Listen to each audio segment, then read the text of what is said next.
এখন পর্যন্ত আমাদের কাছে বেশ কিছু জায়গার যে খবর এসেছে একেবারে শেষের দিকে সবচেয়ে বেশি আমরা যেই অনাকাঙ্ক্ষিত ঘটনা বলি বা সেখানে সহিংসতার ঘটনায় বলি সেটি মুন্সিগঞ্জ থেকে এসেছে। মুন্সিগঞ্জের গজারিয়ায় আমরা যেটি দেখেছি যে দুই চেয়ারম্যান প্রার্থীর মধ্যে দুটি কেন্দ্রে কিন্তু সংঘর্ষের ঘটনা ঘটেছে। একটিতে পুলিশের উপরে হামলা হয়েছে, সাংবাদিকদের মোবাইল কেড়ে নেওয়া হয়েছে, কিন্তু সাথে সাথে প্রশাসন কিন্তু আবার কড়া অবস্থানে গেছে। আমার সাথে এই মুহূর্তে সরাসরি মুন্সিগঞ্জ থেকে রয়েছেন সহকর্মী জিতু রায়। জিতু, মুন্সিগঞ্জের চেয়ারম্যান প্রার্থী আমিরুল ইসলামের সাথে তার প্রতিদ্বন্দ্বী যিনি রয়েছেন তার সাথে যেই সংঘর্ষের ঘটনা ঘটেছে দুই সমর্থকদের মধ্যে, দুটি ঘটনা ঘটেছে, একটু বিস্তারিত জানাবেন, আর সর্বশেষ কতটা নিয়ন্ত্রণ করা গেল পরিস্থিতি? এলো Beximco bond, Beximco first unsecured zero coupon bond.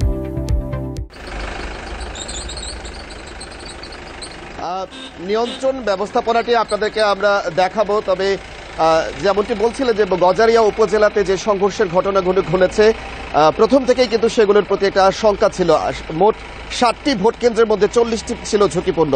এই ঝুঁকিপূর্ণ কেন্দ্রগুলো সকাল থেকে ভোট কেন্দ্র শুরু হওয়ার পরেই কেন্দ্রগুলিতে ভোট শুরু হওয়ার পরেই কিন্তু স্বাভাবিক গতিতে থাকলেও দুপুরের পরে বিচ্ছিন্ন ঘটনা শুরু হতে থাকে। নানান কেন্দ্রগুলো থেকে ছোট ছোট ঘটনা শুরু হতে থাকলেও কিন্তু তেমন কোনো সংঘর্ষের ঘটনা ঘটতে থাকেনি। ঠিক যখন দুপুর 2টার পরবর্তী সময়ে ইসমানীচর এবং হোসেন্দি বহুমুখী ব্যালট পেপার ছিনতাই এবং ভোট কেন্দ্রকে দখল করবার পায়তারা করবার সময় কিন্তু দুই চেয়ারম্যান প্রার্থী সমর্থকদের মধ্যে গোলাগুলি হয়। তখন হোসেন্দি উচ্চ বিদ্যালয়ের এই কেন্দ্রটিতে আইন শৃঙ্খলা বাহিনীর ব্যাপক উপস্থিতির কারণে কিন্তু সেটি এক পর্যায়ে নিয়ন্ত্রণে আসে। যদিও নিয়ন্ত্রণে আসার সেই সময়টা পর্যন্ত প্রিজাইডিং অফিসার ভোটগুলো বন্ধ রেখেছে, কেননা যেই ভোটের বুথগুলো ছিল সেই বুথগুলোতে প্রত্যেকটি বুথে চেয়ারম্যান প্রার্থীর সমর্থকরা কিন্তু সিল মেরে রেখেছিল, এবং যার পরবর্তীতে কিন্তু আইন শৃঙ্খলা বাহিনীর উপস্থিতিতে আবারও যখন ভোটটি শুরু হয় তার 2 থেকে 3 মিনিটের পরে আইন শৃঙ্খলা বাহিনীর উপরে অতর্কিতভাবে হামলা চালানো হয় এবং সেই হামলায় কিন্তু 2জন পুলিশ সদস্য কিন্তু সেখানে আহত হয়। আর এখন ভোট গ্রহণ শেষ হয়েছে, পুরো এলাকাটাকে নিয়ন্ত্রণে নেবার চেষ্টা করছেন আইন শৃঙ্খলা বাহিনী। যেহেতু ছোট্ট করে একটু জানবো, সাংবাদিকদের উপরে হামলা হয়েছে, মোবাইল কেড়ে নেওয়া হয়েছে ছবি তুলতে গেলে। হ্যাঁ, আপনি ঠিকই বলেছেন। সাংবাদিক ভবানীপুর সরকারি প্রাথমিক বিদ্যালয়ে একজন পুলিশ সদস্যের উপরে চেয়ারম্যান প্রার্থীদের সমর্থকদের মধ্যে ঝগড়ার সেখানে একজন পুলিশ সদস্য সেটিকে নিয়ন্ত্রণ করবার চেষ্টা করলে, কেন্দ্র দখলের চেষ্টা করলে, তখনই কিন্তু সাংবাদিকরা ছবি তুলতে গেলে তাদের উপরে হামলা চালানো হয়। আর এই হোসেন্দি ইউনিয়ন বহুমুখী উচ্চ বিদ্যালয়ের এই পুরো কেন্দ্রটিতে এখন দফায় দফায় থেমে থেমে কিন্তু হামলা হচ্ছে। জিতুরা, আপনি সেখানে সংবাদ সংগ্রহ করুন, নিশ্চয়ই পরের খবরগুলোতে আরো বিস্তারিত জানবো। সেই সাথে সেখানকার যে ভোট গণনার প্রস্তুতি বা ভোট গণনা কতদূর সেই খবরও জানবো। মুন্সিগঞ্জ থেকে ছিলেন সহকর্মী জিতুরা। আমরা এবার সরাসরি চট্টগ্রাম অঞ্চলে যাব। সেখানকার উপজেলা নির্বাচন সর্বশেষ ভোট গ্রহণের এই যে শেষে এখন গণনার প্রস্তুতি পর্যায়ে রয়েছে। আহসান রিটন রয়েছেন। আহসান রিটন, আপনি যে কেন্দ্রে রয়েছেন, আমরা যতটুকু ছবিতে দেখতে পাচ্ছি কোনো মানুষজন সেখানে দেখতে পাচ্ছি না। আজকের ভোটার উপস্থিতি কেমন ছিল সেটি জানাবেন। একই সাথে এখন আসলে সর্বশেষ যে ভোট গণনার প্রস্তুতি সেইটার কি খবর, অন্যান্য কেন্দ্র থেকে কি ধরনের খবর পাচ্ছেন?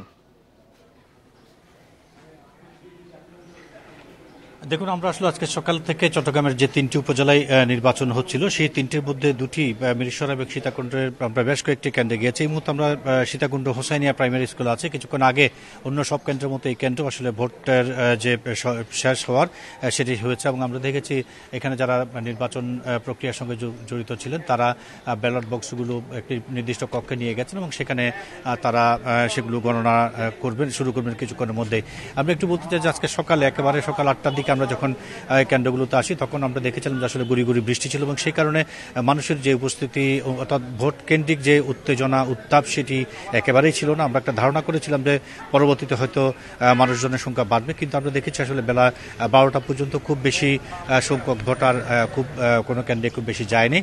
বিক্ষিপ্ত বিক্ষিপ্তভাবে 2-1 জন ভোটার তাদের ভোটাধিকার প্রয়োগ করেছেন এবং এই কেন্দ্রেও আসলে একই অবস্থা ছিল।